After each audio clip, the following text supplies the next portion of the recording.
Okay, this is the add-on evidence to Virgin Gaming. Right, look, I've just got to half time. I'll show you I was just playing on Virgin Gaming. And in the before video I was showing you that he quits all the time, he's boosting.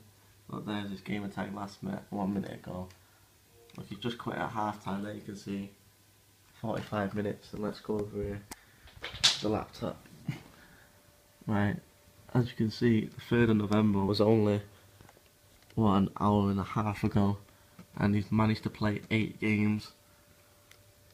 As you can see, 1, 2, 3, 4, 5, 6, 7, 8, which is physically impossible considering it's 12 minutes each half, and that's just each half, that's actual gameplay time. It doesn't have half time when the ball goes out.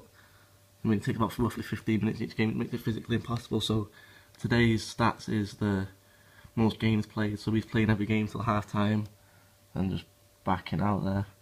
As you can see, look, boom, look how many games he's played on the 3rd, which is an hour ago. It's impossible. I hope you see this evidence and make a decision, because I've been going for this leaderboard today also. I've done it legitly and only managed to play about 25 games in 13 hours. This guy's playing 25 games in about 3 hours. It's just straight up cheating, and I thought I'd let you guys know. Thank you.